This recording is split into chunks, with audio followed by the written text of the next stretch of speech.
This is the current federal tax developments for the week of August the 2nd, 2021. Current federal tax developments are brought to you by Kaplan Financial Education and by your state society of CPAs. I'm Ed Zollers, and this week we're going to take a look at a number of developments that took place, but one of which we're not really going to take a huge look at right now, which you might be surprised, but the problem is we just don't know a bunch about it yet, will be the infrastructure bill, the bipartisan bill.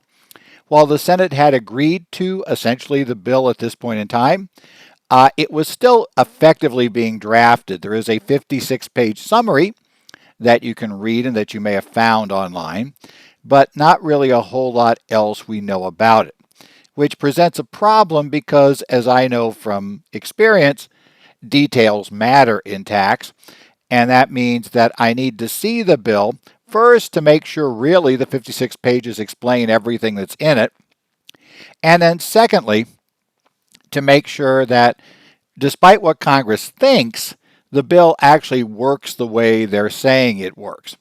And if you don't want to know the example of that, let's go back to the Tax Cuts and Jobs Act and the 15-year life for qualified improvement property that it turns out, oops, in the actual bill didn't get drafted to be 15-year life. And that took a while before we finally got a fix for that in the CARES Act. So bottom line, even if that summary does tell us exactly what they mean to enact, what matters more than what they mean to enact always is what they do enact. So we're going to take a wait and see attitude to see how it goes. But based on that, one thing I will mention is right now it appears there is only a single tax issue, and that will be reporting for cryptocurrency, or I guess in IRS speak, virtual currency. And what they're going to add to that is they are going to essentially treat those who are dealing in cryptocurrency, and it's tough to know the definitions. I've seen a few posts that suggest the definition would be super broad. I'm not sure it could be as broad as some have suggested because I've kind of taken a look at it, but obviously it's not, people in the cryptocurrency arena are not reacting well to this. I'm not surprised, but nevertheless, it would at the very least make all of the exchanges be required to report like a brokerage, meaning it would be more like a 1099-B reporting for covered securities. So they would have to report sales prices, each sales price, and basis, assuming that they have information on the basis because the currency was acquired while being held in that account. So your client just went and purchased their Bitcoin or whatever cryptocurrency they're buying on the exchange in question, and then a few months later they sold it, or it was transferred in from another exchange, and you would have the similar rules you have for brokerages where they would have to transfer over the basis information when there was a transfer from one exchange to another. They would have to transfer over the basis information, and that would become part of the reporting. Now, obviously, one of the keys is going to be effective date for something like this. If you remember, when we did it for brokers, it took a while for them to phase it in, and it went in parts. And I have to assume we'd see a similar adjustment here, where there would be a phase-in period. They would also add one other thing for cryptocurrency, which shouldn't surprise anybody, that remember that whole bit we've done for years where if somebody pays more than $10,000 in cash, you have to file the reporting on that with the IRS. So somebody comes in, decides they're going to buy that Harley and they're going to give your client who's a dealer, cash for the purchase, more than 10 grand in cash, or they've structured deals to try to avoid, so they would pay for this thing by walking in on 4 different days and handing you $2,500 or $3,000 each time. Yeah, that you have to report that to the IRS. The same would be true of payments in cryptocurrency. Now, the obvious reason to do that for anybody who really wants to figure this out is to essentially give the IRS some leverage, shall we say, against those who might accept cryptocurrency. If they're not filing the report, we discover that fact, they failed to file it, that they would face some pressure, including potential criminal pressure, and that would force the reporting, making it a little more interesting. Now, obviously, we will cover more details here if we get actual bill text issued, which may come out by the time you hear this, but we'll probably do our coverage next week at the earliest. And also, I do like to see the bill actually passed in the House and signed by the president.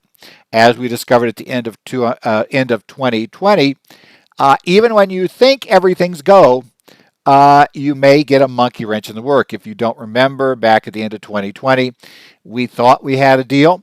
The House and Senate passed the deal, and then suddenly the president balked on signing the deal. And while he finally did sign the deal, that was one of those things where, it's never over till it's over. So be aware. We'll keep an eye on that.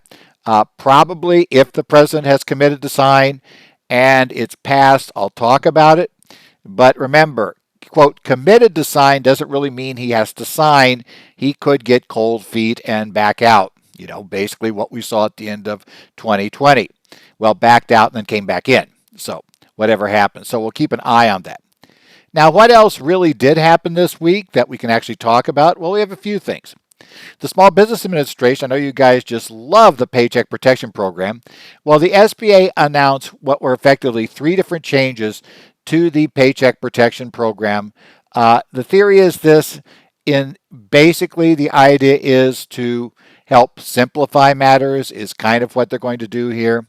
So there'll be a couple of supposed simplifications, although they are apparently contingent on your bank deciding they want to go the simplified route.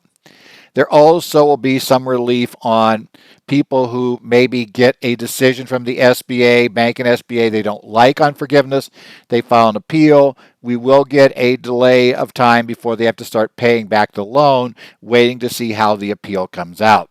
That said, at least per the SBA appeals process and what we've seen in terms of what was covered by the guidance that was given, that probably shouldn't take that long to happen, but about 30 to 45 days apparently would be the time frame to get that done. It is a much more rapid process, whether that's for good or bad, than the process we see for tax appeals and that kind of background. So it's there. We'll talk about a case where the IRS lost, attempting to challenge a taxpayer who was claiming a business deduction for expenses related to obtaining an MBA. We'll talk a little bit about that, how it works. In this particular case, the taxpayer, for reasons that aren't entirely clear, I think I know why, but in any event, took it as an employee business expense, which obviously is not a way you could take it now, but it's still an issue that would impact you if you have clients who are reimbursing employees for training, and that can include related parties such as owners for training, under an accountable reimbursement plan, or obviously for the self-employed. The rules are still fine, they could still take it. We also had the IRS this week come out and expand the paid leave credit.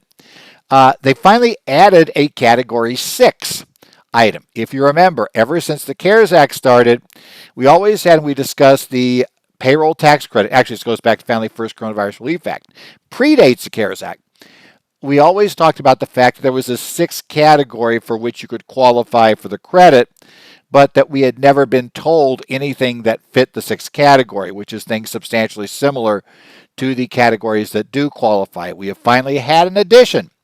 That is for substantially similar. As we'll discover, it will be related to taking your related party, normally somebody in your household, to obtain their vaccine, or caring for that member of your household or relative who is experiencing side effects from the vaccine.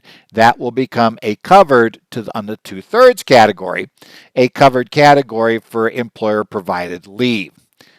We'll also talk about an email from the IRS on the Bipartisan Budget Act Centralized Partnership Audit Regime that talks about issues with the imputed adjustment calculation. Now, I want to discuss this not because it's terribly surprising the conclusion they come to, but I have found just way too many CPAs who are totally clueless on the Bipartisan Budget Act's audit regime, thinking, well, my partnerships never have gotten audited. And that works great right up until they discover, oh, we have a problem last year. The client forgot to tell us about this asset they bought, so we need to go back and amend last year's return. And that's when suddenly reality rears its ugly head because things are going to get very, very, very messy. And the one thing you cannot do is simply amend the prior year return and fix the prior year individual 1040s unless the partnership was eligible to opt out and opted out of BBA. And I have found that way too often, and I've run into multiple cases online where CPAs are trying to make changes, and suddenly they discover that thing that, that only applies to big partnerships. Suddenly they discover they should have paid a little more attention about that 2015 law change, which had a delayed effective date, but it's effective now. And so we'll talk a little bit about that issue. Finally, we'll also discuss a case we actually discussed back in 2019. November of 2019, we talked about a case where a taxpayer was both the beneficiary and the owner of a foreign trust and had failed to file the necessary 3520, 3520A for a rather large distribution that also got everything out of the trust. And the court had determined that the actual penalty, the only penalty the district court determined the IRS could assess, was a 5% penalty for the failure by the owner of the trust to report the amount of essentially the amount of what was in the trust, as opposed to the beneficiary distribution reporting. So we're going to talk a little bit about the fact that the Second Circuit did not agree with that. Because, by the way, the failure to report the trust is a 5% penalty on the ending balance, which was zero. So effectively, 5% of zero in this case was nothing. The IRS was trying to assess the 35% tax on distributions that the recipient fails to report, and that 35% tax obviously would have been the more significant, would be the tax or the penalty in question. So the Second Circuit did reverse that case from November of 2019. Remember, slightly before the pandemic, give you a time frame of where that was. So let's start out with this change by the SBA. And we have Interim Final Rule RIN 3245-AH79. The official long title. I love the SBA's titles. They go on forever. Business Loan Program Temporary Changes, Paycheck Protection Program, COVID Revenue Reduction Score, Direct Borrower Forgiveness Process, and Appeals Deferment. This was issued on July the 28th of 2021. Now, one of the big things out of this, but the thing to remember is your bank has to agree to do this. But what's going to happen is we are going to have an SBA hosted process application for forgiveness. And what that means is that the SBA will be hosting the platform on which your client can apply for forgiveness. So, okay, great. Now, the one problem is your bank does have to opt into this, and you have to meet other criteria. So for your client to be able to apply for forgiveness directly to the SBA, the following things have to be true. The lender must do two things. Elect to participate in the SBA's program. I am told it will open up on Wednesday, August 4th. So the lender has to say, okay, we are going to use it for borrowers that qualify. We're going to use the SBA's site to apply, not use our own site, and they have to have directed the borrower to go to the site. Secondly, the borrower's loan has to be for $150,000 or less, because this is not going to process an application for the full 3508. Rather, it's going to be the simplified 3508 application that the SBA would start the process on. So if you do it, we go for that background. We go down that path. Now, the SBA does make clear that, if a borrower has already gone through and started the process of applying on the lender's site, the lender is not to go into here and say, oh, sorry, guys, go restart again. The SBA's argument for doing this program is that they've discovered that a lot of lenders have been overwhelmed and they just don't have a system to process this paperwork either in paper form at the rate it's coming in or by being able to, do it electronically. They just don't have the ability to set up such processes for smaller lenders. As well, they've noted that the banks are very aware that they have a 60-day time frame from the date they receive an application in order to be able to in order to be able to come to a decision. So they're thinking that, and so lenders are telling borrowers, they're basically controlling the number of borrowers they will allow to apply by sending out, links back or invites. You can submit your application now at the rate under which they can process them. This is beginning to run us into a rock and hard place problem for a lot of borrowers, because the time frame, the 10-month period from the end of the covered period, during which you would be able to not pay back the loan, even though you have not yet applied, is ending or has ended for many borrowers, at least on the first draw PPP loans, ones that got it early. And that means that, they still have been invited to apply, but in essence, they need to start making the payments. Now, one problem I see with this, though, is while the SBA mentions that, again, you still have to wait for the borrower to invite you to apply on the platform. So my first reaction is the 60-day rule still applies to the lender. So I'm not sure lenders are going to be any quicker going through this process. Be aware of it. The borrower, him or herself, does not have the choice to come to this platform and force the issue. Rather, the bank is still going to control when you can get in. As well, you cannot use this process in the following situations. Obviously, if the lender does not opt to use the process, if you borrowed from, I don't know who, let's say Bank of America, and Bank of America elects not to use this process, which a bank like that very well may not, because they already had the online application process in play. They've already used it. And so why would they want to convert at this date? They may just never opt in. Secondly, if your loan's greater than $150,000, obviously we're not letting you use this application process. If you don't agree with the data as provided by the SBA system of record, so the SBA is going to kind of bring up information about your loan. If you say that's wrong, or information about you as a borrower, and you say, no, that's in error, then you're going to have to not go through this process. You'll have to go through another process to submit the application. You cannot validate your identity on the platform. Now, they say, for example, there's an unreported change of ownership. I'm suspecting if there is KBA stuff on here, it may just be the same problem that we've run into when people are trying to electronically sign a return. If you're using those options, the KBA-based options, you discover that some people can never make it work. In fact, I've discovered even under the relaxed program we have now, clients still find it very, very difficult just to handle things like, using the shared secret to get in, to get access to, the form for protecting their identity, so not just nobody, some Tom, Dick, and Harry can't come by and download that.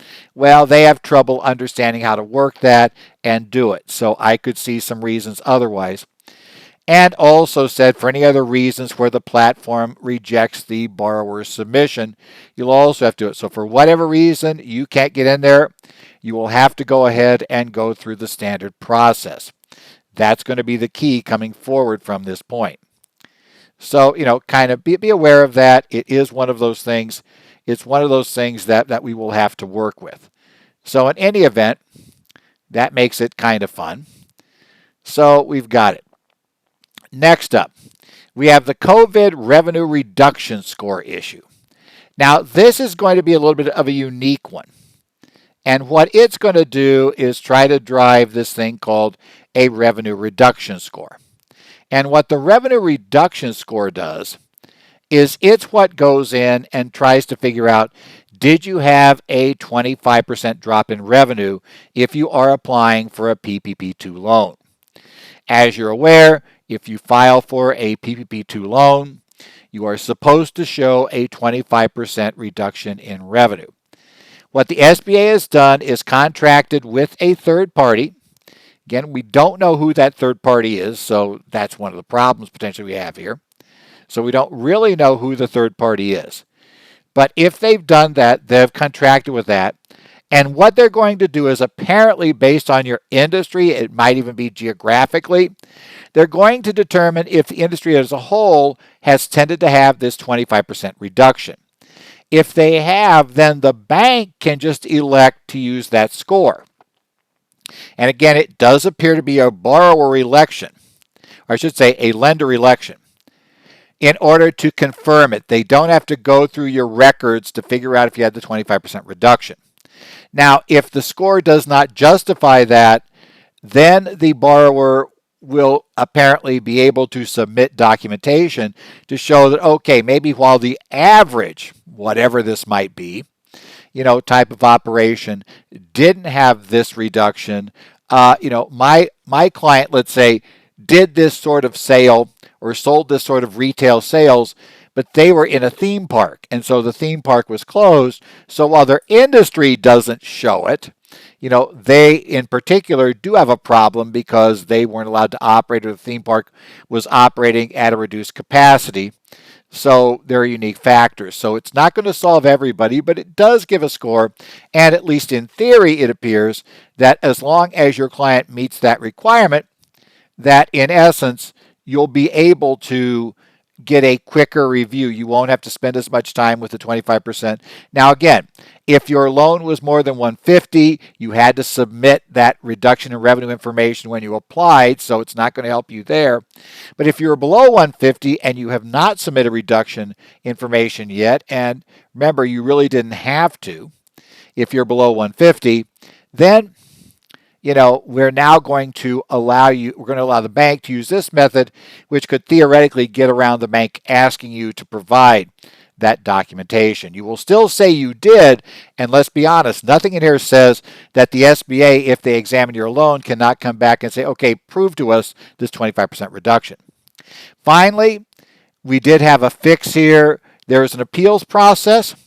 Let's say the SBA, the bank says, nope, we don't think the loan should be forgiven in this amount. We think this amount's not qualified. The SBA says, yep, that's right. That could be up to 90 days from when the thing was granted. In theory, once the SBA makes that determination, we're going to be on the clock and have to start paying the loan back. Now the SBA says, if you timely file an appeal with the SBA, which is the Office of Hearings and Appeals, I think that's what OHA stands for. Have to remember what exactly that term stands for. Yep, SBA, Office of Hearings and Appeals. That is what OHA stands for.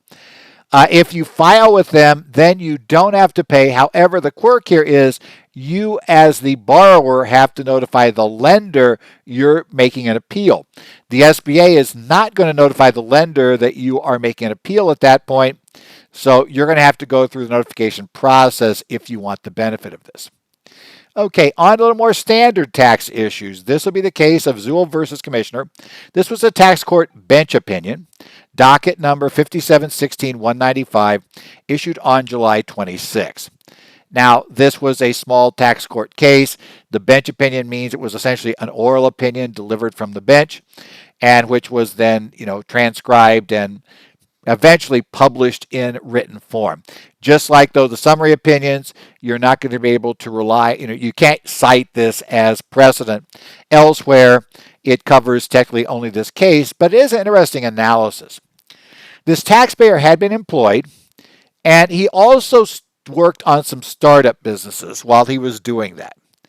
Now, eventually he did quit his job, and he started the Masters of Business Administration program at MIT, which, as you might guess, is not going to be inexpensive, okay, for that purpose. So he's at MIT, he has quit his job, he is doing this. Now, he says this was actually a trade or business expense for him under 162A. And he says that because, he says that he was in the trade or business of being an entrepreneur, and these helped his entrepreneurial skills. Well, let's talk briefly about when you can deduct trade or business expenses. And this is 162A, specifically for education. And Regulation 1.162-5 is where you're going to find the rules for deducting education expenses. So if you want to know where to find the rules, 1.162-5, go to the regulation. It reads very straightforward. It's really not that tough. It may be fun to interpret it, and that's where all the interesting stuff comes in when we get to tax court. But the basic rules are there. Essentially, generally, you can get a deduction for education expenses related to your trade or business, even if it leads to a degree. And I want to underline that because I know a whole lot of people who learn the rule. I think I've told you before, I hate people who try to memorize the rule without having any idea where the rule came from. They memorize the rule that if you get a degree, you cannot claim a deduction for education expenses. No, the regulation specifically says, word for word, even if it leads to a degree, or it may lead to a degree, you can still get the deduction as long as two criteria are met and you're not otherwise barred. So there's one of those rules. So the first thing you got to show is that whatever you're being trained on maintains or improves the skills required by this individual in their trade or business. Now, key component there, you've got to have a trade or business already. That's why when you maybe graduated from college, you got out there, you got your accounting degree, and you then said, man, I got all this tuition now to pay. Well, I'll just deduct it, right? My education expenses. Now it's time to pay up, so I'm going to deduct those. No, because you didn't have a trade or business prior to that point. And the trade or business has to be something that would improve it. And no, doing that work at McDonald's really wasn't your trade or really fine. It may have been a trade or business, but it wasn't really related to your accounting degree. So that wasn't going to help you. The other way is if it meets the express requirements of the employer or requirements of the law regulations imposed as a condition to a retention by the individual of an established employment relationship, status, or rate of compensation. For instance, the continuing education fees you pay as a CPA or EA or attorney, the stuff you pay for continuing education, bingo, deductible because it meets the second prong. It's education, and it is required to maintain your skill set. And if you go beyond the hours that are required, then you go back to number one, which is it maintains or improves your skills.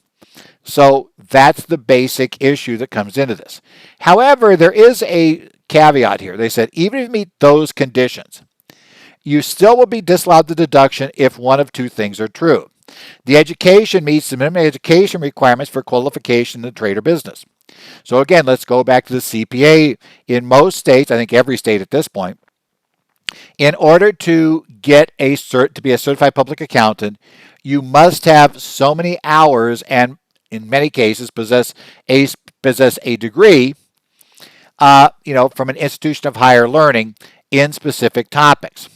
That is minimum education requirements. The education to get your accounting degree as a CPA, it meets minimum requirements. The cost normally of getting your law degree, if you're an attorney, meets the minimum educational requirements. The cost of your exam study, to figure out how to pass the CPA exam or EA exam or the bar exam. Obviously, that's kind of getting into this to qualify you for a new trade or business. That's the second point here. If the education program will qualify you for a new trade or business. CPA exam prep review qualifies you for that CPA certificate. Those certificates generally are considered, not always because it's not a complete bar, but generally once you're licensed as a CPA, or you're licensed as an EA, to be honest, there are certain things you can now do, right? Representation is something that's there in tax. As a CPA, in most cases, doing audits, certainly at least some audits are only open to CPAs. And in many states, audits are only open to CPAs. If you're not a CPA, you cannot perform an audit. So that means that will be barred there. Now, in this case, the IRS was saying, well, this doesn't really qualify. And they're saying, well, it had nothing to do with his prior work in a financial firm, his training for entrepreneurial skills, and they claimed he was not an entrepreneur. However, the tax court disagreed. In fact, what the tax court told us was that, essentially, this did not qualify him for a brand new trade or business. He was already in the trade or business of being an entrepreneur, so the skill set was being built. And also, this has been before. The IRS has fought this MBA issue before, and they tend to lose. If somebody's already in business, the hitch with the MBA degree is it is very general and generic, right? There really aren't many cases where, if you think about it, in the general purpose, yes, there are jobs that will ask you to have an MBA. But in terms of basic requirements in the world, no, MBA primarily improves your skills. So, it helps you deal with skills that you're already using in business. So, MBAs are interesting. There are losing cases. Quite often they lose because, again, they never really had a trade or business before they went for the MBA. And that's going to always fail. But MBAs have won quite often. In fact, a few years ago, we had a case where a nurse got an MBA. And even though her job, seemed to require it to be there, she was already promoted without it in the past. So it would improve it, and it wasn't a requirement to keep the job. So, yeah, it's like even though they might put that in the saying the requirements when they put out the job, the court found they really didn't enforce that. She was moved up into it without it because of her skills. And so this was an improvement, not really a minimum job requirement. But that goes back a while. That old case has been around a while. In fact, I need to go try to find that one again, because I'm sure somebody will ask about it. We'll see if anybody... Yeah, I hope I could find it. We'd have to see. I thought I wrote about it, but we'd have to see. Next up, the IRS made some changes to the paid leave rules that we started with the Families First Coronavirus Relief Act back in very early March of 2020. So this is on the IRS webpage, their FAQs, which is entitled, nearly as long as the SBA does for regs, Tax Credits for Paid Leave under the American Rescue Plan Act of 2021, determining the amount of the tax credit for qualified sick leave. This is question 27A is where you're going to find this. As you may be aware, you might have heard a little bit about the Delta variant the last couple of weeks, been on the news. You might have heard something about it. And, and the fact that the vaccination levels seem to have kind of plateaued out, that we're not seeing rapid uptake anymore. So, again, the IRS and Health Human Services, etc., are getting into this to try to, at least on paper, remove some of the reasons why somebody might not have been vaccinated. And so what they're going to do now is they will allow employers to receive a tax credit equal to 2/3 of the normal rate of pay of the person, but no lower than the minimum wage rate for that person, for hours that person is given paid leave, for either accompanying individuals that bear the proper relationship, not meaning blood relative, but member of household. This gets a little messy as to who the parties have a sufficient tie to the person. And actually, the reg even goes down to having a reasonable expectation, that this person would care for you. So it's kind of a fuzzy definition, but that's fine. Clearly, though, if somebody's going back to take their parents, right, their kids, whoever to be vaccinated, we can give them paid leave time for that, and we will get a credit equal to 2/3 of their wages, or if 2/3 is less than minimum wage, then we get the credit equal to minimum wage for those people, right? As well, if they have to take time off to care for those same individuals who may have had some sort of reaction to the vaccination, and they're now caring for those people, they can get it. Now remember, this is still part of the basic FFCRA leave. That means it's going to run from April 1st to the end of September, right? That was the time period covered by this. And obviously, because we just announced this now, for practical purposes, it's going to run from, the last couple of days of July, from July 29th through September, through the end of September. So for about 2 months at this point, we're going to do it. It does mean that you have a maximum of 10 days for all of these leave categories during that period. The 10 days are the max. Now, one thing to remember is, though, at least for the 2/3 issues, right? You can get to 2/3. We can count part of that as the longer-term 10-week qualified family leave for things that impact the employee themselves. And does not appear this works, although it's not clear for that.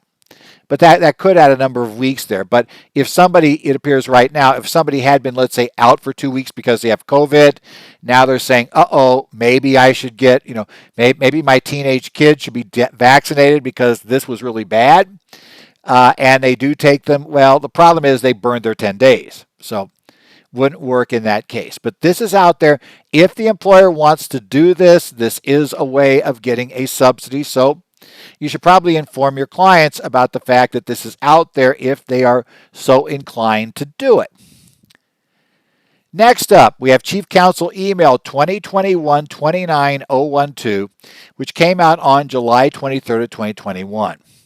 Now, this relates to the Bipartisan Budget Act Centralized Partnership Audit regime that took effect in 2017, kind of, and, or 2018 years. I've got to remember my year right. But anyway, it was the delayed effective date. And it ended up not really taking effect because we had sort of a waiver, quasi-waiver for a while in 2019 for partnerships. And then we had COVID. They waived things somewhat some more. So now we're finally starting to see it, though, really happen. This is in place. Now, what the BBA program does is it says, here's the general rule. If your partnership is examined, IRS examines, or, and this is where CPAs miss this one, or you attempt to revise a previously filed partnership return. The way that works by default is that we have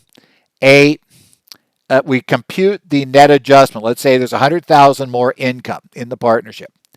We would then compute based on the highest individual marginal rates, 37% right now. We would take 37%. So if it's a $100,000 adjustment, we would have a $37,000 bill due to the partnership plus penalties and interest that the partnership would pay. That is the default.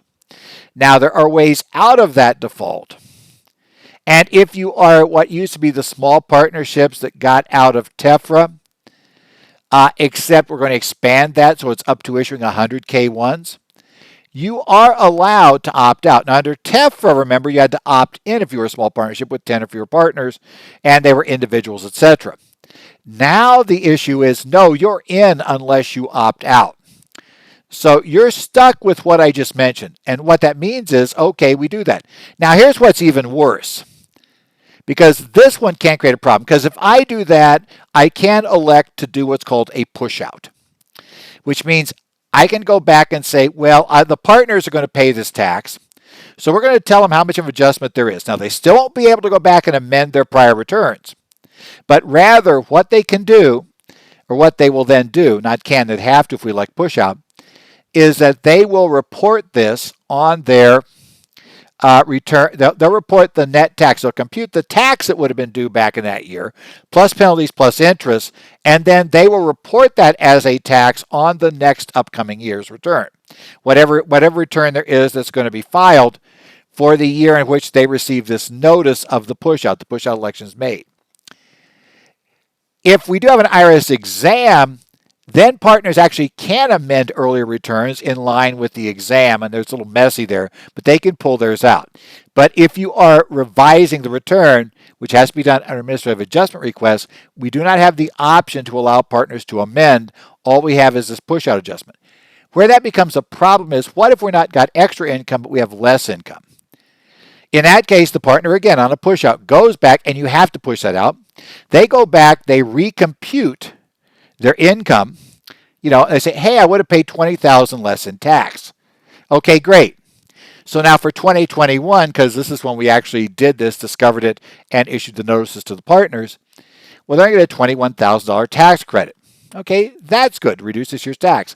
Except what happens if in 2021, they don't owe $21,000 in total federal tax. They only owe $5,000. Well, they won't pay any federal tax this year. That's true.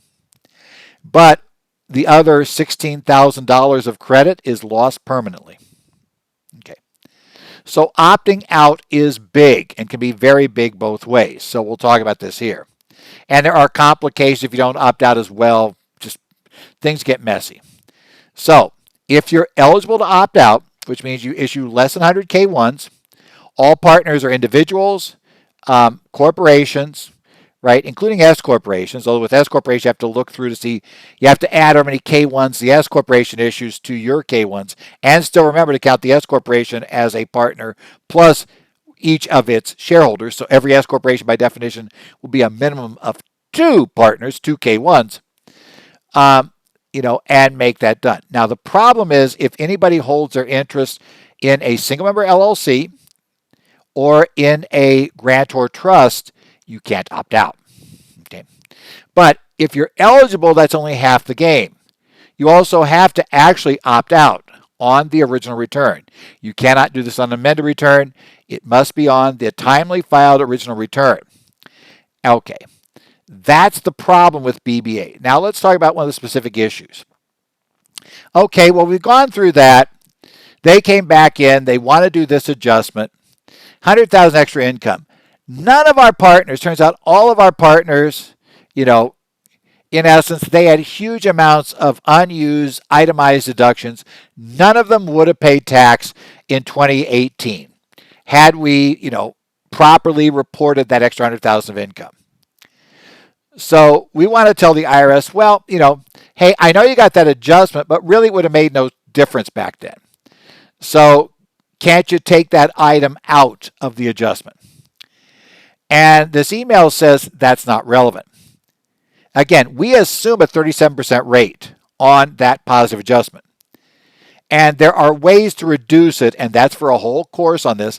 And if this right now is something you never heard of, I strongly suggest you get a course that deals with the Bipartisan Budget Act if you do any partnership returns, because you are heading toward a big problem if you don't understand it. Because the minute you need to revise a return, you've got a problem coming, and just realize that. But the fact no partner would have paid tax does not mean the IRS takes that out of the adjustment. It does not mean you can reduce the adjustment by giving the IRS information to that effect. You would have to do a push out. It's not relevant in computing. The IRS, the idea of this make very easy for the IRS. 100,000 adjustment, bill for 37,000 plus interest plus tax. That's it, done. If you don't want, let's say every partner is individual and none of the income's capital gain, that adjustment is done. Your only way out of $37,000 is to do the push out. And if your client, the partners are whining about having to do the push out, they don't want to do it, they want the partnership to take care of this, partners got to pay $37,000 plus penalty and interest, even though the partners themselves would pay nothing. That's how it works. This is not a defense. So be aware of that. So if, as I said, the big reason for including this is if you do not know what the Bipartisan Budget Act is and how it works on partnership exams, you probably need to go learn. Next up, the Second Circuit. This is just telling you about a reversal of a case we discussed at the end of 2019. This is the case now labeled Emily Wilson as executrix of the estate of Joseph A. Wilson versus United States of America for the Joseph Wilson estate. So it's always fun to follow these cases because courts of appeals tend to give the name of the executor, while lower tax court especially tends to give the name of the estate. So it's always a little messy getting these down. But again, the end of July, this is case number 20-603 from the Second Circuit Court of Appeals on July the 28th. This was a case we discussed in 2019 for somebody who would establish an offshore trust. So they effectively were both, they were the owner, the trustee, beneficiary, effectively, owner, beneficiary, etc. of the trust. And under the foreign trust reporting, there are obligations for an owner to report the existence of the trust, right, in various situations. And there is a requirement for the beneficiary to report distributions received from a foreign trust, even if they're not the owner of the trust, right? They're not the owner of the trust, but they get this secondary report. Now, in the original case, the trial court held, and we discussed it back then, that based on how the provision is written under sections 6667 and 6048, Under 6677, 6048, how they're written, the court had decided that if you had in the same year a liability for both the 5% penalty for failure to, report the existence of the trust, 5% of the ending balance, and the 35% penalty was imposed on you as a beneficiary who received a distribution and you failed to file the forms, the 3520, 3520-A, that only the 5% penalty applied. However, the Court of Appeals did not agree with that. In fact, they were rather insistent that was not what happened, right? They said based on the plain reading of the law that both taxes applied, right? You couldn't actually do it. One of the key things that the original trial court had done was effectively pay a lot of attention that the maximum amount that could be, the gross reportable amount, had to be limited to, certain amounts, no more than 5% of the gross reportable amount was what the penalty could be for the owner of the trust. Well, the court said, look, gross reportable amount is two different things. When it was referencing that, it was talking about the value of the trust. When it was referencing it earlier in another section, the reportable amount was a distribution. The court said it violates the plain language of the statute to limit it to 5%. And remember, at the end of the year, that trust had nothing in it. So 5% of nothing was nothing. So effectively, if that position held, the trust got out of, we didn't have any problems here. Everything was fine. That's how it did. Well, the court disallowed that. The court also went through other instructions. An interesting discussion here about the fact that, the trial court seemed to spend a lot of time on the instructions to the 3520 and 3520A. And the appellate court said, doesn't really matter what those say. If they are not in line with the plain language of the statute, which the court held there was no ambiguity, according to the Court of Appeals, it doesn't matter what the instructions said. It doesn't matter that you that they may have been, in your view, misleading, and it may have indicated that really the IRS position was that only the one penalty applied. The court felt that nope, you can't do that. First thing is we think you're misreading the instructions, but secondly, even if they did, it can't go against the plain language of the law. So bottom line, now suddenly the estate owes because Joseph failed to file this, but then he died. So the estate does owe the entire 35% due on the distribution, not 5% of nothing, which is what they had gotten at the original trial court. Okay. So yeah, it's one of those things. Well, like I said, we are going to be getting back to some coursework and, whatever the status may be. And as I know, with COVID, things are always up in the air. So I'm not about to guarantee that by the 19th of August, things won't change, except I can probably say pretty solidly that certainly we'll be webcasting if nothing else. And I suspect we will be in person because I've had no different yet. But whatever it is, I am going to be doing courses now, so we're going to talk about this. Income taxation of trusts and estates will be the first one on the 19th. Arizona Society, again, Webcast or the Phoenix office. Certainly, that's our plan. On August 20th, assisting the survivors, the CPA's role in the decedent's estate. Same structure, 8-hour course, and again, the same two options. And finally, on the 21st, Partnership and LLC Taxation Advanced Issues, where we will cover the Bipartisan Budget Act. So, exam rules. And so if you're not up to speed on that, on the 21st, you can get up to speed on that. So we're going to remind you of that. So that's kind of one of those big things. Because again, I have just hit it too many times in too many discussion forums where you mean I now have to, now you have to do it that way. Well, that's not right. And it's like, well, you could have opted out, but we're too late now. So you got to do it that way. So we'll talk about it there. So again, we're doing that. Look at those. Again, continuing education coming in. If there are major provisions in the infrastructure bill that have a tax impact, we might end up doing an additional course on that. But if all we've got is what I understand we have for now, I suspect we'll roll that into whatever gets put in the reconciliation bill, and I'll be probably looking at doing updates once the reconciliation bill, which probably, assuming it passes, will go out with a lot more tax provisions will probably be what we'll look at there. But certainly we'll at least discuss next week, if that gets passed, what the cryptocurrency issues are there. Otherwise, take care. Hopefully you'll have a good week. We'll be talking to you here next week about whatever happens in the area of taxes. So, we'll talk about a few things there.